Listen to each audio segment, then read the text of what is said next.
ဒီကနေ့ကျင်းပပြုလုပ်တဲ့မြန်မာနိုင်ငံလူငယ်ရေးရာမူဝါဒဆိုင်ရာအမျိုးသားအဆင့်မဟာဗျူဟာစီမံချက်2020-2024မိတ်ဆက်ဖြန့်ချီတဲ့ online အခမ်းအနားကိုတက်ရောက်လာကြတဲ့ဧည့်သည်တော်များအားလုံးနဲ့မြန်မာနိုင်ငံတဝှမ်းကလူငယ်အားလုံးစိတ်ချမ်းသာကိုကြမှာကြပါစေလို့ဆုတောင်းမေတ္တာပို့ရင်းနဲ့နှုတ်ခွန်းဆက်လိုက်ပါတယ်ဒီကနေ့ခန္ဓာကို COVID-19 ရောဂါရဲ့စိန်ခေါ်မှုကြောင့် online အစီအစဉ်နဲ့ဆောင်ရွက်ရတာဖြစ်ပါတယ်လူငယ်တွေ online အသုံးပြုမှုများလာတာကြောင့်ဒါကိုအားသာချက်အခွင့်အလမ်းတစ်ခုအနေနဲ့လည်းယူဆနိုင်ပါတယ်လက်ရှိမြန်မာနိုင်ငံရဲ့ COVID-19 ကပ်ရောဂါကာကွယ်ထိန်းချုပ်ကုသရေးလုပ်ငန်းတွေမှာကြာရကန္တာကနေတက်ကြွစွာပူးပေါင်းပါဝင်နေကြတဲ့အဖွဲ့အစည်းအသီးသီးကစေနာဝန်ထမ်းတွေလူငယ်တွေအားလုံးကိုကျေးဇူးတင်ဂုဏ်ပြုပါကြောင်းလည်းဥစွာပြောချင်ပါတယ်အခုချိန်ခါမှာ COVID-19 ကပ်ဘေးကြောင့်တွေ့နေရတဲ့နောက်ဆက်တွဲအခက်အခဲတွေကိုကျမတို့အနေနဲ့တဦးနဲ့တဦးဖေးမကူညီခြင်းနားလည်ခြင်းတို့နဲ့အတူရင်ဆိုင်ဖြစ်ရှင်းနေကြရတာဟာကျမတို့နိုင်ငံမှာအချင်းချင်းရိုင်းမင်းကူညီတတ်တဲ့အပြန်အလှန်အားကိုးယုံကြည်ရတဲ့လူအဖွဲ့အစည်းအတိုင်းဝန်းရှိတယ်ဆိုတာကိုသက်သေပြနေခြင်းပဲဖြစ်ပါတယ်ဒီကောင်းတဲ့အစဉ်အလာတွေကိုလူငယ်တွေကဆက်လက်ထိန်းသွားကြမယ်လို့လည်းယုံကြည်ပါတယ်နိုင်ငံတိုင်းမှာသဘာဝသယံဇာတအရင်းမြစ်တွေအနည်းနဲ့အများဆိုတာရှိကြပါတယ်ဒါဒီသဘာဝသယံဇာတတွေဆိုတာဟာဖြစ်လာတည်လာဖို့ဆိုတာဟာနှစ်ပေါင်းများစွာအချိန်ယူရပေမဲ့ထုတ်ယူသုံးစွဲဖို့ကတော့အင်မတန်လွယ်ကူများဆန်တဲ့အတွက်သဘာဝသယံဇာတအရင်းမြစ်တွေကိုရေရှည်သုံးစွဲနိုင်အောင်နိုင်ငံတိုင်းကမျှော်မြင်စီမံနေကြပြီဖြစ်ပါတယ်ဒီပြိုင်တည်းမှာပဲလူသားအရင်းမြစ်တွေကသာသုံးလို့မကုန်နိုင်တဲ့အရင်းမြစ်တွေဖြစ်တယ်ဆိုတာနားလည်လက်ခံလာကြပြီးလူစွမ်းအားအရင်းမြစ်တွေကိုဖွံ့ဖြိုးတိုးတက်စေဖို့နီလန်းမျိုးစုံနဲ့ကြိုးပမ်းဆောင်ရွက်နေကြပါတယ်ကျမတို့နိုင်ငံမှာလည်းအလားတူပါပဲနိုင်ငံဖွံ့ဖြိုးတိုးတက်ရေးကိုဦးတည်ကြိုးပမ်းရမှာအကန့်အသတ်ရှိတဲ့သဘာဝသယံဇာတအရင်းမြစ်တွေကိုရေရှည်အသုံးပြုလို့ရအောင်စနစ်တကျစီမံဆောင်ရွက်ရမှာဖြစ်ပြီးနိုင်ငံဖွံ့ဖြိုးတိုးတက်ရေးရေရှည်တည်တံ့ဖို့ဆိုရင်တော့နိုင်ငံသားတွေရဲ့စွမ်းရည်အရင်းမြစ်တွေကိုစင်ဆက်မပြတ်မြင့်တင်ပေးကြရမှာဖြစ်ပါတယ်ခြေခံကြအားထားရမှာကတော့ကျမတို့ရဲ့လူငယ်တွေပါပဲလူငယ်တွေတူးချင်းစီကိုအသိပညာအတတ်ပညာသာမကစွမ်းရည်မြင့်များပြီးစင်ကြင်တုံတရားကြီးမားတဲ့လူတွေဖြစ်လာအောင်လို့ပြုစုပြောထောင်ပေးရမှာပါဒီလိုလေ့ကျင့်ပြုစုပြောထောင်တဲ့နေရာမှာတူးနဲ့တူးစာနားလည်ခြင်းတိခံခွင့်လွှတ်ခြင်းအနစ်နာခံလို့စိတ်ရှိခြင်းအတူပူးပေါင်းဆောင်ရွက်လိုခြင်းစတဲ့စိတ်ဓာတ်တွေနှလုံးသားတွေမှာကိန်းဝင်နေစေဖို့အခက်အခဲတွေနဲ့ကြုံတွေ့ရတဲ့အခါနောက်မတွန့်ပဲတဲ့ဇွဲလုံလဝရိယနဲ့ရေမှန်းချက်အောင်မြင်အောင်ဆောင်ရွက်နိုင်တဲ့အရေးချင်းတွေနဲ့ပြည့်စုံအောင်လည်းကြိုးစားဖြည့်ဆည်းပေးရမှာဖြစ်ပါတယ်နိုင်ငံတကာဖွံ့ဖြိုးတိုးတက်ဖို့ဆိုရင်အစိုးရအနေနဲ့လူငယ်တွေအပါအဝင်ပြည်သူလူထုတရားလုံးနဲ့အတူလက်တွဲဆောင်ရွက်ကြရမှာပါလူငယ်လူလတ်တွေဟာနိုင်ငံတကာရဲ့အဓိကအလုပ်အင်အားစုဖြစ်တယ်လို့ဒီနေ့လူငယ်တွေဟာနောက်တစ်ချိန်မှာလူလတ်ပိုင်းလူကြီးပိုင်းအနေနဲ့ပုံမမြင့်မားတဲ့တာဝန်တွေထမ်းဆောင်ကြရမှာဖြစ်ပါတယ်။ဒါကြောင့်လူငယ်တွေကိုစွမ်းရည်ပြေဝအောင်အရေးချင်းမြင့်မားအောင်ပြုစုပြောထောင်ပေးနိုင်တာနဲ့အမျှယခုကာလအတွက်သာမကအနာဂတ်အတွက်ပါစွမ်းရည်ပြေဝတဲ့နိုင်ငံအကျိုးဆောင်ရွက်မဲ့ပညာရှင်တွေလုပ်ငန်းရှင်တွေအလုပ်အင်အားစုတွေပေါ်ပေါက်လာမှာဖြစ်ပါတယ်။ဒါကြောင့်လက်ရှိလူငယ်တို့ကာယညာနာဖွံ့ဖြိုးတိုးတက်ရေးအတွက်နီလာမျိုးစုံနဲ့ဆောင်ရွက်ပေးရမှာဖြစ်တယ်လို့မကြခင်မှာလူငယ်ဘဝကိုရောက်ရှိလာမဲ့ကလေးသူငယ်တွေကိုလည်းနှုစဉ်ကာလကနေစပြီးစိတ်ပိုင်းဆိုင်ရာရုပ်ပိုင်းဆိုင်ရာတိုးတက်ဖွံ့ဖြိုးဖို့အတွက်ပြုစုပို့ဆောင်ပေးခြင်းဟာအင်တာမအရေးကြီးပါတယ်ဒီနေ့ခေတ်လူငယ်တွေအနေနဲ့ဤပညာသစ်တွေကမ္ဘာနိုင်ငံရဲ့အခြေအနေအပြောင်းလဲတွေကြောင့်အခွင့်အလမ်းသစ်တွေများစွာရရှိလာသလိုအခက်အခဲတွေစိန်ခေါ်မှုတွေနဲ့လည်းများစွာကြုံတွေ့ရပါတယ်။ရာသီဥတုပြောင်းလဲမှုလူမှုသဟဇာတမဖြစ်ဘဲအစွန်းရောက်ခြင်းကြောင့်ဖြစ်ပေါ်လာတဲ့ပဋိပက္ခတွေနဲ့ COVID-19 ကပ်ရောဂါလိုမျှော်လင့်မထားတဲ့ဘေးအန္တရာယ်တွေကိုရင်ဆိုင်ကြုံတွေ့နေရပါတယ်။ဒါအပြင်လူငယ်တွေကြုံတွေ့နေရတဲ့နောက်ထပ်စိန်ခေါ်မှုကတော့ရွှေ့ပြောင်းသွားလာအလုပ်လုပ်ကိုင်ခြင်းပဲဖြစ်ပါတယ်။ဒီအခက်အခဲတွေနဲ့စိန်ခေါ်မှုတွေကိုချင်းကပ်ဖြေရှင်းနိုင်ဖို့အတွက်ကျမတို့နိုင်ငံအနေနဲ့လူငယ်ရေးရာမူဝါဒကိုရေးဆွဲပြဋ္ဌာန်းထားရှိပြီးဖြစ်သလိုလက်တွေ့အကောင့်ထဲပေါ်နိုင်ဖို့အတွက်လူငယ်ရေးရာမူဝါဒဆိုင်ရာအမျိုးသားအဆင့်မဟာဗျူဟာစီမံချက်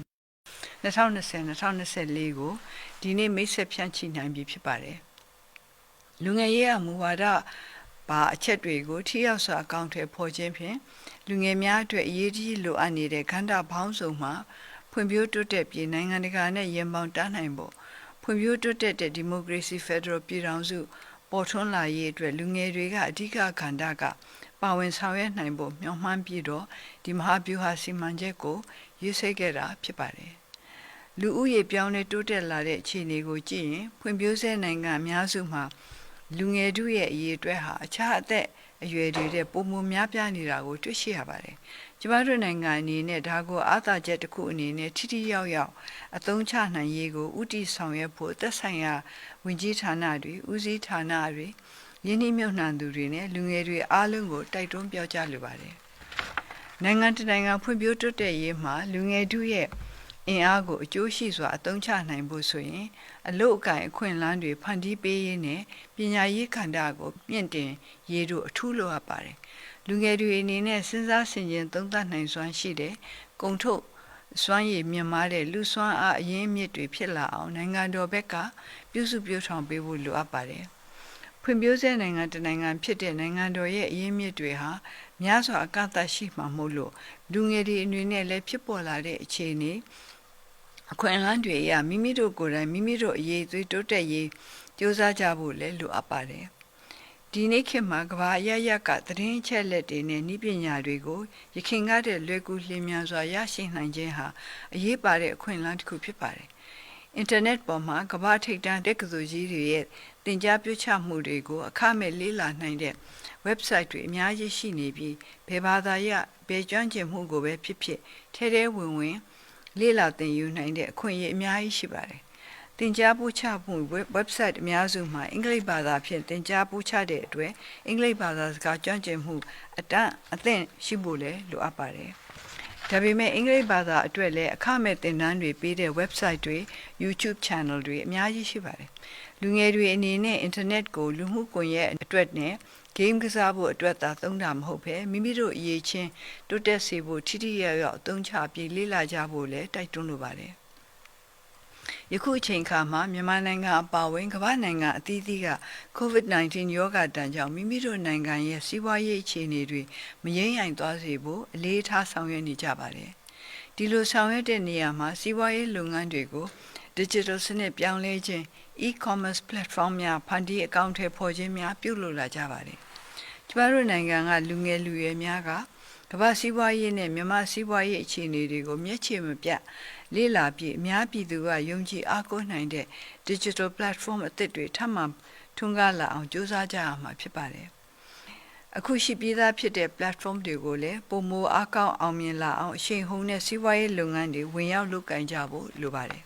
။တရားမျှတပြီးနည်းလမ်းကျတဲ့ပြန်ဆိုင်မှုတွေနဲ့ခေတ်မီစံသစ်တဲ့ digital ဈေးကွက်စီးပွားရေးစနစ်ပေါ်ထွန်းလာဖို့လူငယ်တွေဟာနိုင်ငံတော်အစိုးရနဲ့ပူးပေါင်းဆောင်ရွက်ပြီးစ조사ကြပါလို့တိုက်တွန်းလိုပါတယ်။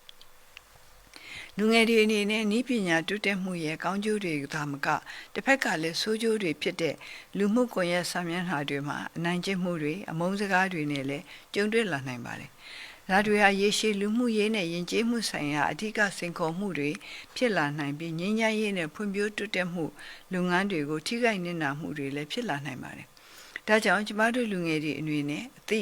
သတိ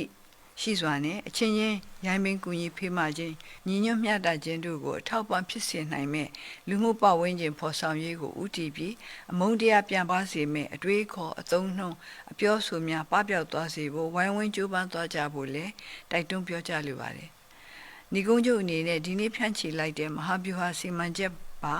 လူငယ်ဖွံ့ဖြိုးရေးဆိုင်ရာကဏ္ဍတွေကို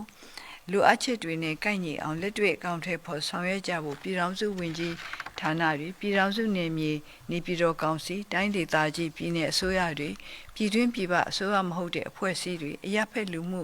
အဖွဲ့အစည်းတွေနဲ့အတူလူငယ်တွေကိုယ်တိုင်ပူးပေါင်းပါဝင်အကောင့်ထဲပေါ်ကြဖို့တိုက်တွန်းရင်းညီကုန်းချုပ်ရပါတယ်။ Christmas မှာအားလုံးရှင်လန်းကြပါစေ။နောက်ပြီးတော့လာမယ့်နှစ်သစ်ကူးမှာလည်းအားလုံးကျန်းကျန်းမာမာချမ်းချမ်းသာသာနဲ့ကောင်းကျိုးလျော်ဆန္ဒအဝါနဲ့ပြေဝကြပါစေ။အားလုံးကိုကျေးဇူးတင်ပါတယ်။